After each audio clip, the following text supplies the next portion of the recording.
Hello and welcome to our great webinar, The Response, What to Do When a Security Incident Happens with DataPrize and Crowdstrike. We are so excited to have you.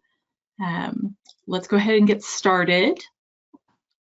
We are going to go through a little housekeeping. So first, today's session, probably about 45 minutes. We'll leave room for Q&A at the end if we can. The webinar is being recorded, so if you do miss anything or you have to jump, you can always catch that recording later or send to a colleague.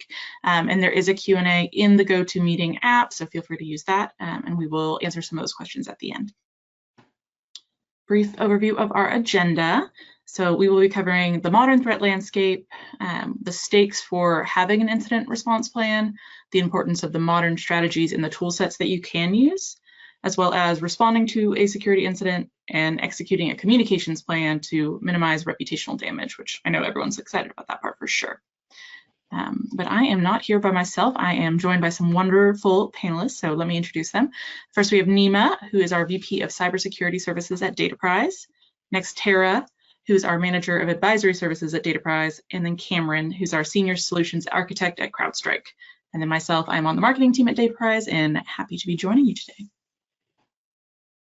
So let me tell you a little bit about DataPrize. If you are not familiar, we are a national MSP. We have been around for, oh my gosh, almost 30 years, it seems like, wow.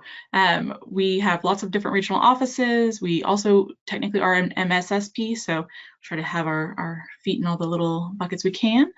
Consistently voted one of the best places to work, one of the top MSPs in the channel. I could go on and on, but instead let me turn it over to Cameron, who will tell you a little bit about Crowdstrike. So yeah, we're here today to help present in conjunction with DataPrize. What we really want to do with Crowdstrike is we want to be able to power our MSSP's services. And part of that is giving you holistic coverage. And we do this across the enterprise. We do this on every vertical. Crowdstrike is actually going to be that endpoint protection with that EDR visibility.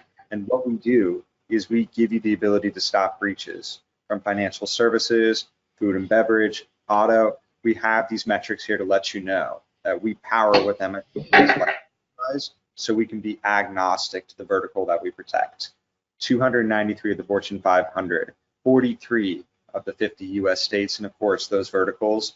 That's what makes it such a potent, powerful relationship where we actually are able to offer the agnostic protection with our MSPs. So we got the next slide. So what we're going to start off talking about is the modern threat landscape, right? So a lot of this is going to be setting the stage for what we're seeing today and what we kind of need to learn to respond to. So on the Crowdstrike side, when we look at the threat landscape, it's actually evolved pretty dynamically from when I started almost a decade ago to now. What we're doing is the threat landscape has essentially been accelerated with the advent of generative AI. We see increased global political tensions. We see adversaries that are hitting verticals that historically they may have actually left untouched. So what we're seeing is this previously arcane landscape has now been promulgated to a generalized issue. Number one, mission critical. Cybersecurity is no longer a discretionary line item. It is a required business operational expense. You're seeing increasingly sophisticated attacks, and you're seeing it hit verticals across industries that may historically not have been touched. As because of this, we need to actually respond with next generation technology. Fragmented. There's too many products, too many touch points, and too many agents. A common thought process is with complexity increases potential layers of, let's just say, protection. But once you start to get that fragmentation, devil becomes in the details. You can fall through those cracks. And what we want to do is we want to partner with individuals like DataPrize in order to be able to give us the ability to actually go on in and then say, hey, we're going to put a centralized agent and we're going to consolidate with that threat landscape. We know what those latest attacks are and we want to respond to them accordingly. And finally, cost. Because we're seeing that increased attack vector, we're seeing it increasingly fragmented, we're also seeing the cost subsequently rise. That's something we want to work to potentially mitigate. Awesome. Thanks, Cameron. So one of the things that we want to kind of really dig into is just around what's the real cost of the business. And I think the best place to start is just by understanding some of the common myths that are out there. And my two favorites are, I'm never going to have to institute my incident response plan. And my favorite one that's a cousin to that is, my organization's too small, or we're never going to be impacted by any of this stuff. But the reality that we actually see out there is that the cost of having a security incident is actually pretty high. So if you start with the top right there, what we're seeing is that there's about 83% of these organizations that are having multiple breaches. It's not a single breach that they're experiencing, but it's multiple. And if you think about it, it really makes sense, because what's happening is the attackers are basically saying, oh, look, these guys have been breached. If they've messed up once, odds are they've messed it up again. Let's keep digging into this and let's see what else we can get. So you're seeing follow-on attacks that come as a result of that. The second bullet there, just around the average kind of customer loss. So what we're seeing is, even if you do have a security breach and you're able to recover from it, on average, you're still going to experience a ton of loss in the millions, just because of the reputational damage and the attrition that you're seeing with customers, where customers are basically feeling like, hey, they didn't protect my data, this wasn't done effectively, and they want to quit doing business with you. And then the last piece there is just around the average cost. So if you're allowing workforce that's working remotely, what you'll see is an additional cost per breach, just because of the remote nature of the work that's being performed there. Could you go to the next slide? So in reality, what could we have saved you, or what could have been what could have happened if you'd actually put the right plans in place? Well, on average, you're going to see the ability to contain those issues go down pretty dramatically. You're going to see the average cost for the incident also start to shrink pretty dramatically. And then a lot of times you're going to see more effective communications that happen within the organizational ranks, because you've actually facilitated testing the plan, ensuring the executive communications there, and really understanding kind of what you need to do and how to do it. So it just overall, it helps you be a well-oiled machine to make sure that you've done everything right. One of the other real benefits that we see a lot of times here is all of the organizations that we're doing business with, and I'm sure you're the same way, is you've got compliance standards or security requirements that you've got to go adhere to. And having an incident response plan and having it be tested is generally one of the requirements for being compliant with one of those security standards. So it really helps you in terms of your not only compliance, but in terms of some of the audits that a lot of folks kind of go through annually. And again, the goal here is to reduce the overall risk posture and the pressure that's going to be experienced throughout the company. Next slide. All right, so why not plan ahead for some of this stuff? If we know that these are risk factors, if we know that there are huge costs to the organization, why wouldn't organizations go ahead and take this step? Yeah, I think that's a great question, Lori. And I think what we see is that it's a little bit mixed. And if you can go to the next slide, I'll share just a little bit about what we generally see. A lot of times I think folks just don't have the forethought to kind of understand what the impact is going to be with a breach and what may potentially happen to them. And so what I wanted to do with this section is just to actually take you into a real world example. This happened a few years ago. I was actually working with a company, and I'll just kind of give you a ballpark. They're probably around a $250 million a year company. They had been attacked. They had been infected with ransomware. And the attackers were basically coming in and saying, give me $1 million and I'll basically walk away and give you your data back, type of thing. And so what happened is we pulled the executive leadership team of this company together, and the real debates that really started to happen were for the first time occurring in there, because again, the plan wasn't as tested as it needed to be. And I want to give you just a little taste of and flavor of what some of that is, because the best way I can describe it for you is that really this was in the fog of war. There was too many things going on. There were too many moving pieces. The goalpost was moving, and folks were just scrambling to kind of figure out what they should do. And so one of the executives came out and said, "Hey, you know what? I don't want to pay the $1 million, but I think if we pay the $1 million, it's going to be the fastest way for us to get our data back, and we'll be able to go back to business. And it'll, our real expenses are probably going to be over 1 million if we try to manage this anyway. The problem that they had then is then the real debate started happening within the leadership team.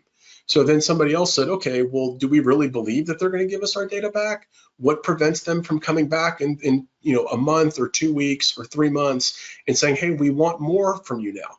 What if the other attackers identify that we've paid this ransomware out and now they start coming knocking? So what you can see is the cost that were involved with this started to go up really, really dramatically.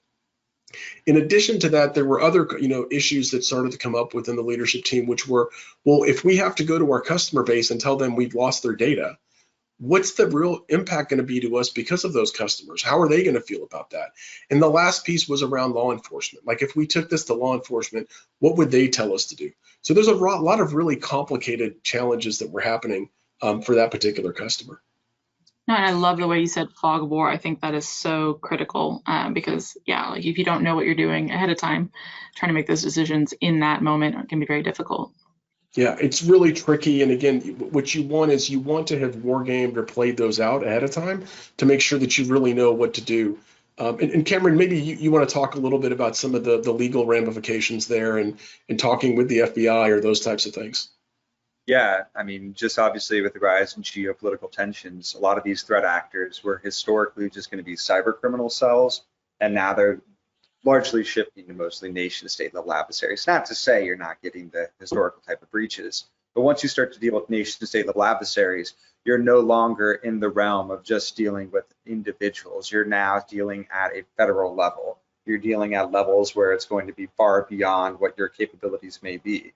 So if you're dealing with some of the big adversaries that are on the TV at this point, you may need to consider, if I actually pay them a couple $1 million, what legal ramifications would there be at all? Would they even be able to enforce something if we have a nation state level threat actor who's ransomware our assets? And from that point, you kind of mentioned it.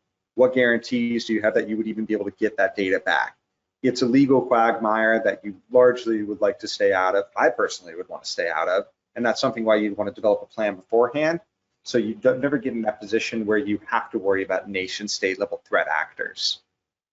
Yeah, and I think just one last little bit here on this before we move on.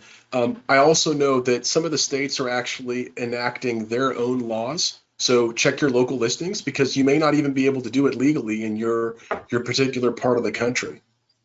Yeah, it's a good point. Like, and every state, Texas has different laws versus Tennessee versus California, and just trying to stay on top of that. And then what happens if your machine was ransomware in, let's say, Idaho, and you're based out of Connecticut?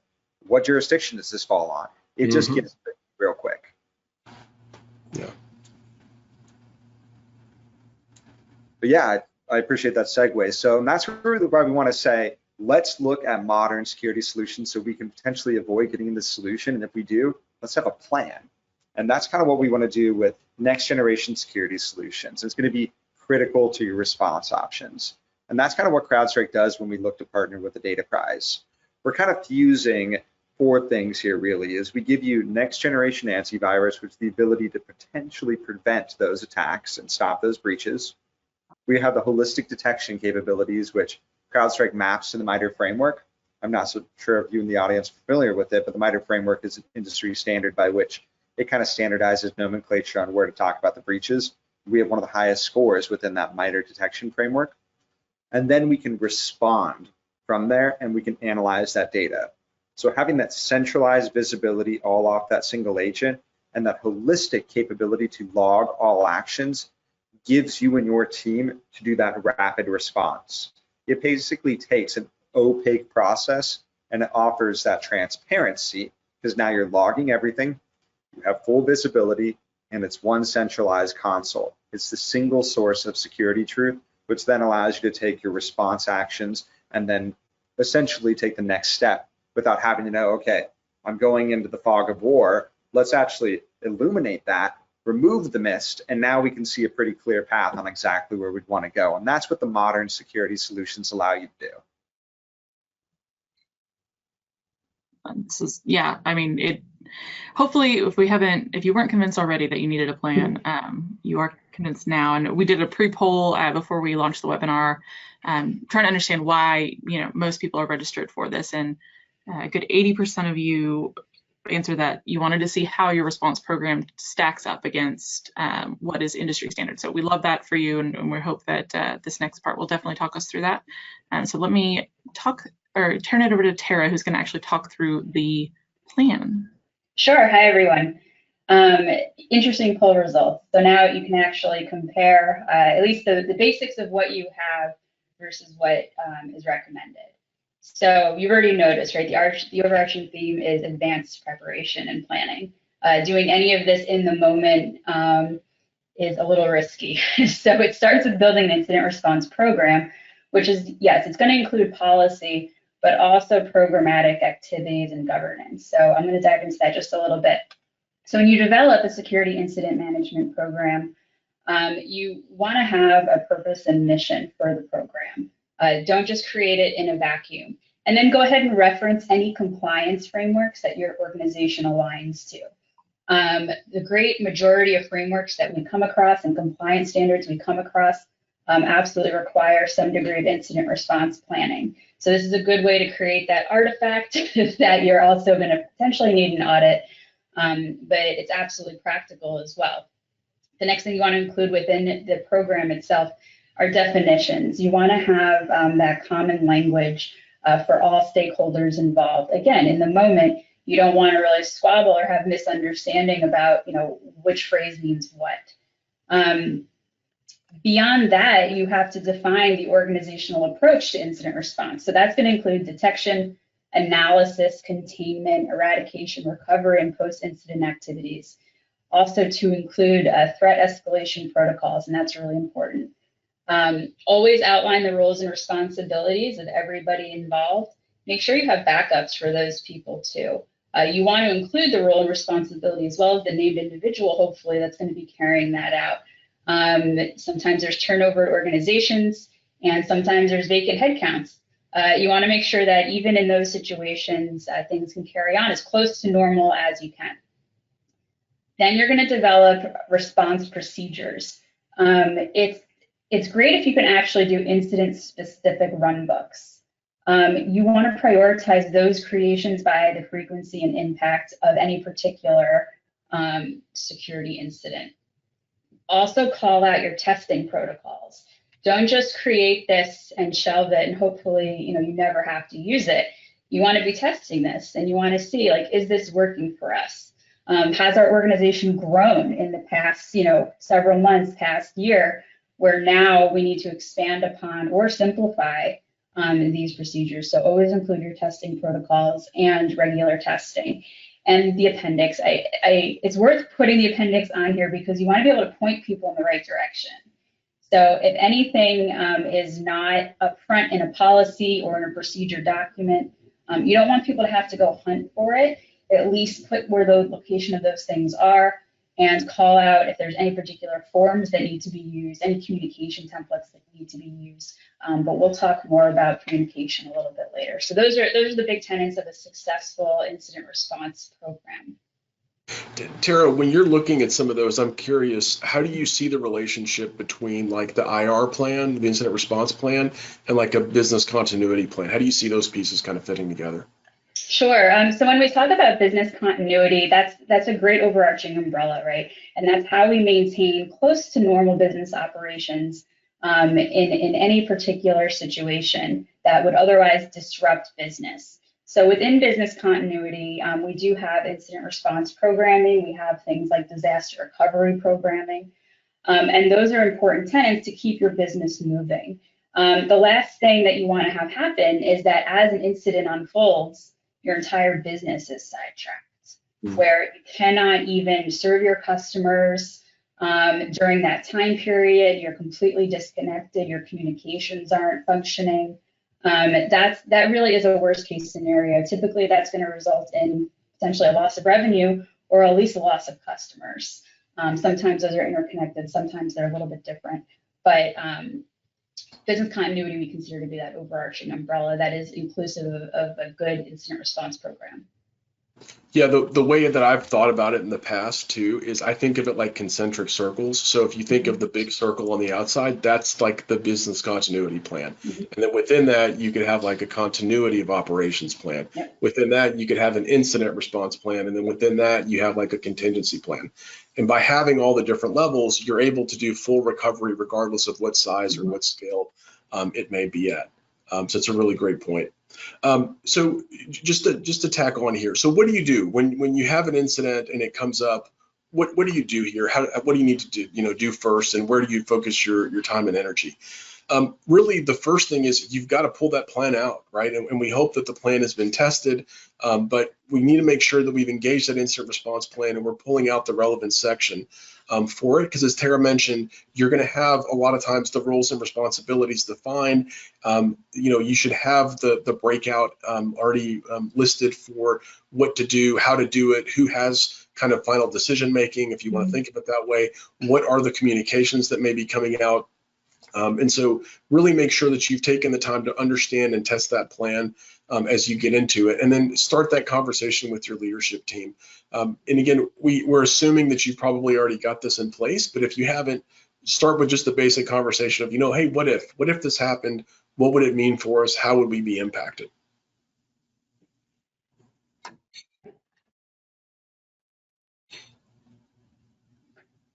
So the way that you're going to accomplish that, as Nima mentioned, is by going back to that original plan, right? And going back to that risk-based prioritization matrix rather. So I want to give an example for that. Not all security incidents are created equal.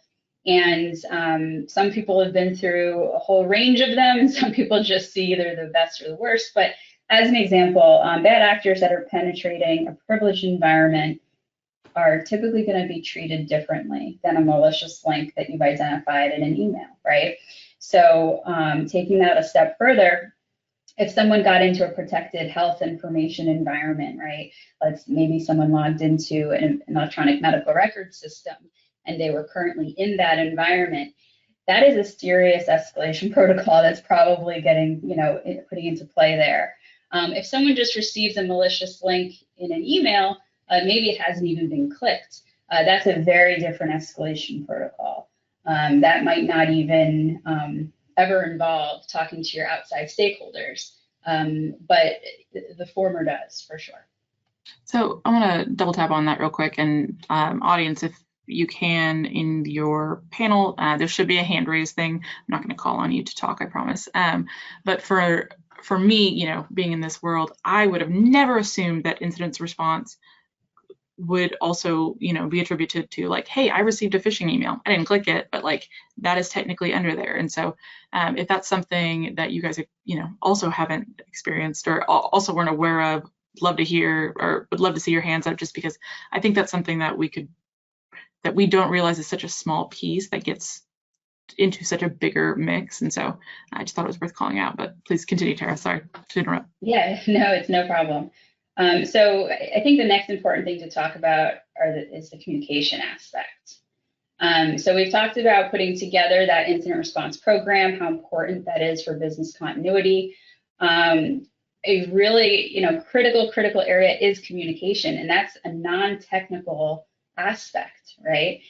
We can have a robust technical conversation about incident response and the way it's, it all goes down and how we triage. The communications part can really make or break any company. The communications plan generally is going to help with your reputation with stakeholders. That's kind of a given. A lot of it is required through different regulatory bodies. You can't say nothing at all.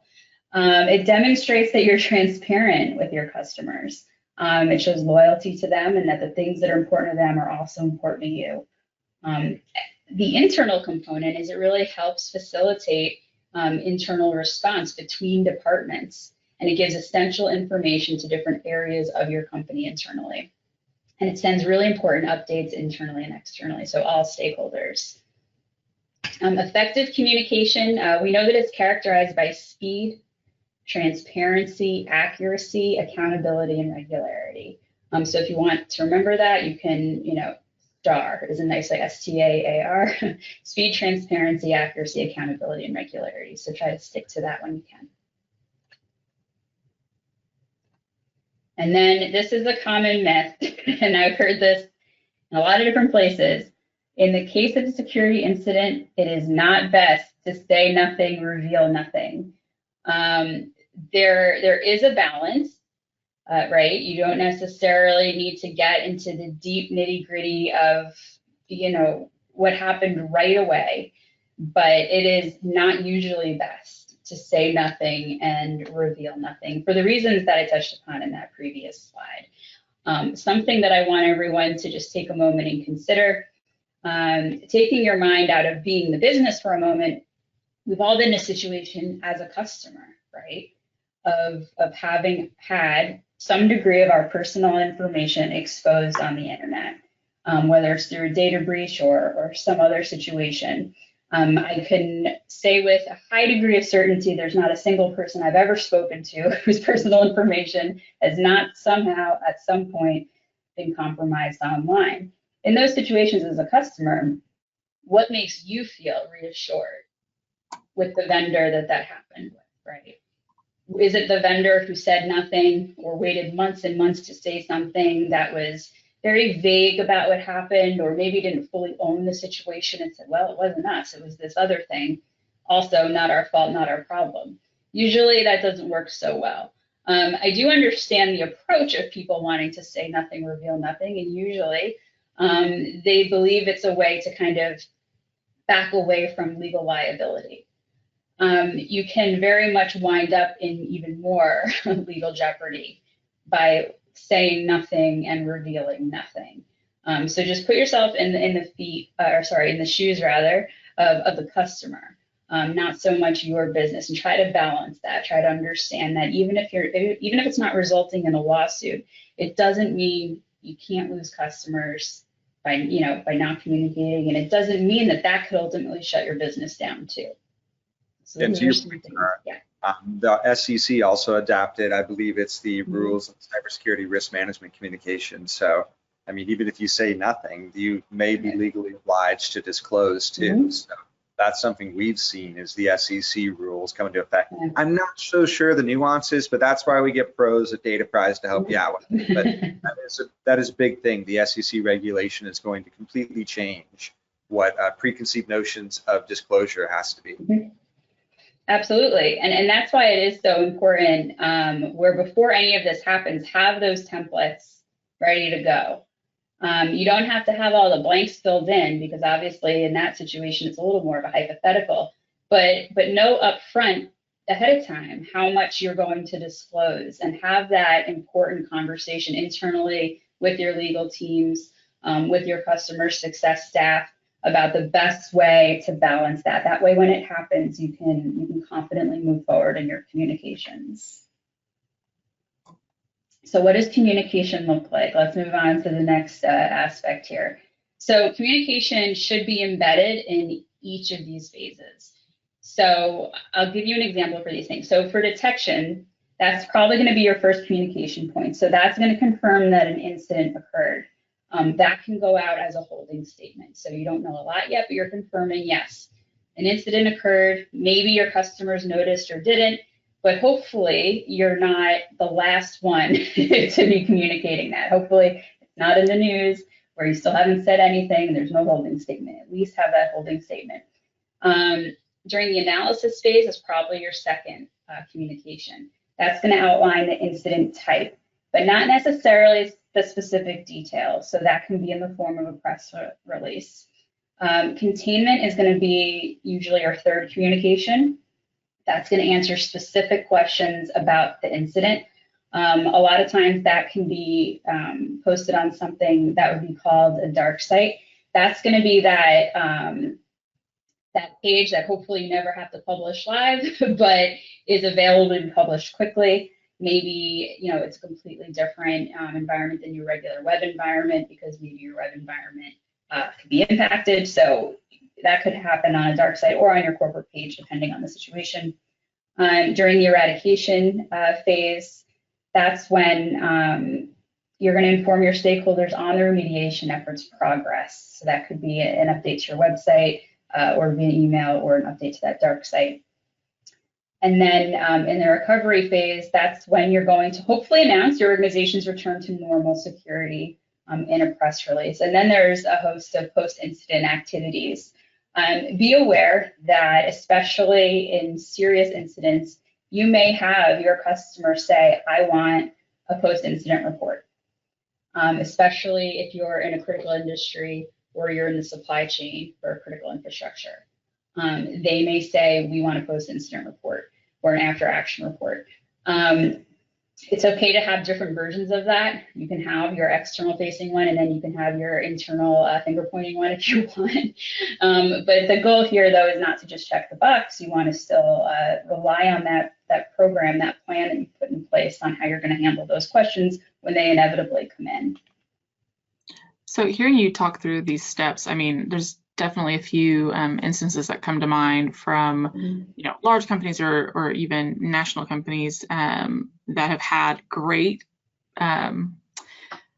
shown this very well, and also some who have failed. And so obviously we're not here to name names or give blame, but when you look or when you think about some of those ones who were really, really strong or really, really bad, like where do you think they missed, or what was the miss in their strategy? Yeah, sure. So the strong ones, I think, are communicating early, communicating clearly, and are owning the situation. Hopefully that communication has come across to you more in a push capacity versus you having to Google or otherwise search what the heck is going on with this provider. For example, you know, there has been a certain social media platform when they had an issue. Yes, it was on their website, but also was a notification on the phone app as well. That's great because you're getting ahead of it. Other successful tactics include giving your user the worst case scenario. I know that's a little bit counterintuitive, but you don't want their minds having to search for that themselves, and you don't want necessarily the media to be carrying that torch either, because that can go any number of ways. But go ahead and give them the absolute worst case scenario, and then you can follow it up with, however, we don't think that that's likely. But do that extra work and say, in a worst case scenario, here's what happens.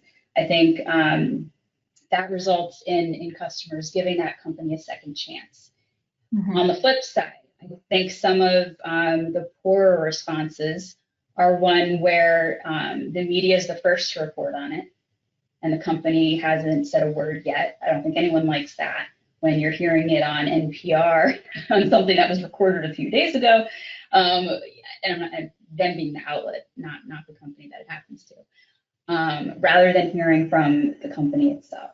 You don't want it to be in the news, and then the news is doing their best job, but if they keep saying, and we're not getting any response from their PR or marketing, that's not so good. Another one is when there is lack of communication during the incident itself. So sometimes companies will say, yeah, we're having an incident, but then there's zero update. So, you know, an example would be, and I'll get specific enough to say that it's a healthcare system, because sadly, you know, the healthcare industry has been heavily targeted, you know, from a security perspective. So, you know, a negative situation there would be, as the patient, you're trying to make your appointments and you can't. And when you call the doctor's office, they say, yeah, we wish we could, but, you know, XYZ system is offline. Okay, well, when will it be back online, or when do you expect an update? Well, we don't have one. And then you yourself as the consumer are trying to hunt that down, right? Well, because you know it's not at that level, it's happening at a larger level at, you know, at the healthcare system level or at the provider level, and it gets a little murky, and that's never a good situation to be in. For sure. Nima, Cameron, before we kind of synopsize our conversation today, or any other things that you wanted to bring out on good IR plans, anything that you've seen in the industry that you think is worth highlighting?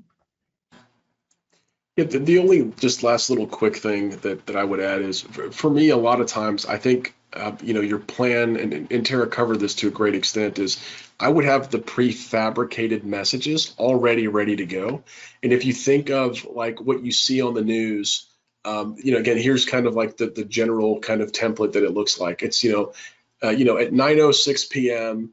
Today, we were made aware of a potential security breach involving XYZ data. We're working with local law enforcement to determine the full extent of the breach, and we'll be coming out with more information as it becomes available. And really, we've all seen these things, but we may not necessarily connect the dots between that little template and framework and making sure that we've actually incorporated it and included it in our own planning, because that's really what makes us effective. And again, a lot of the testing things that we've already kind of talked about. And it's fun, by the way, if you haven't done one of these, to go do one of the little tabletop exercises where you're actually testing this, and you put people on the spot and say, okay, now you're going to go in front of the police and make a statement. What's your statement? And then it's a fun game within the org to kind of put people on the spot a little bit and have a little friendly debate about what's the right message and how do we frame it for folks. For sure. Yeah. The only thing I would add is you just want to make sure you have the right tools in place so you can actually communicate the accurate data. Because at the end of the day, if you don't have the data to be able to say, hey, not only do I know what machines was targeted, but I can give you actor attribution. Crowdstrike tracks over 300 plus nation state level adversaries. So if we're able to give you actor attribution, we're able to show you holistic scope of that breach, and you have all that data so you can feel that communication. It becomes that much more transparent, and then you're that much more prepared, because now you can tell them what had happened, when it happened, where and why it happened, and potentially who did it. I think that's huge, especially kind of echoing one of Tara's sentences, which was communicate quickly and transparently and with as much actual data as you can. So, we are already almost to the end, which is crazy because this has been a great conversation so far. So let's just do some final thoughts. So generally, it may be tempting to believe your cybersecurity plan is so strong that you'll never experience a breach. But I love what Nima said at the very beginning. This is no longer a discretionary line item. These attacks are getting sophisticated and frequent, and it's such a big risk to assume it will never happen to you. Incident response, or IR, is tied to so many different elements of your business and involves so many different key decisions and key decision makers that really break your ability to keep operating or have that potential. And so the decisions that we're making, especially trying to do that ahead of time before the fog of war, really helps us make those very clearly and with considering all the variables before we're in that moment of heat. And then a great call out here, a really common misconception is to pretend nothing happened. And I think as consumers, we all are, we get frustrated when that happens to us. And so, put yourself in the shoes of the customer, as Tara said, and really hear channel what you would want to hear from a provider as well, and kind of finalize the security landscape. It's evolving. Cyber resiliency has so many components, and it's really investing in those next gen solutions, like Cameron mentioned, that's what's going to give you that leg up and going to help you be kind of the most efficient as you can. So Cameron, I'd love for you to close out with a little bit of final thoughts about Crowdstrike and kind of what that solution looks like. Yeah, I appreciate that. So remember, this is all seen through the lens of Crowdstrike powering the data prize solution. And the reason that they've chosen to partner with us in order to provide you these response plans is because of pretty much the illustrated here, is that we are cloud native by design, seamlessly deployed in minutes or hours. Where a lot of other vendors will say, hey, when we're looking at a deployment strategy, we're looking at getting this out, people will look at the calendar. What our CEO famously says is, let's look at our watch. We want to talk about minutes, not days. So because of that cloud native architecture, we can seamlessly deploy, and we can get this in, again, in a couple of minutes, maybe hours. And that's all that one single agent and one console. So by consolidating that visibility and having the ability to essentially have a centralized source of truth, you can power communications. You can power those responses. You have that ability to then say, here's where we're getting our data, and here's where we're actually syncing that info, so then we can kind of promulgate out a response plan. And finally, open architecture. that allows us to work with our partners. So really what we're doing with this AI native process is saying, let's give you full visibility, identify the breach, and let's put the identity of what's attempting to get into your environment at that core. It's a single agent, it's lightweight on that endpoint. Your end users are not going to be impeded by it. Dataprise will be able to get it in there without impeding your workflow. It's designed to work silently in the background and give you that visibility in the time of potential breaches when you do need to be able to kind of communicate that message. Go to the next slide. And again, you don't take my word for it. This slide's pretty much industry level validation. There's going to be tons of these slides, and this really speaks to why Dataprise chooses to power their services with Crowdstrike. Check out Gartner, Forrester. Crowdstrike's consistently marked a leader. 100% protection, visibility, and detection in round 5 of MITRE frameworks. MITRE framework, again, this is all talking about a breach response and getting visibility into that breach. If we're testing 100% so we can show you exactly where it happens in the kill chain, when you go to do those tabletop exercises or maybe even a real event like Nima's saying, and you need to communicate that info, having that full visibility allows you to communicate, again, who, what, where, when, why. It's full visibility, 100% ransomware protection, 100% legitimacy rating. There's going to be pages of validation. And again, let's talk about the industries. Healthcare, financial, government. CrowdStrike's validated and trusted by all those silos. Despite where you're sitting in your chair, CrowdStrike's ability to work with your vertical or even your unique situation. It's pretty much designed to be agnostic.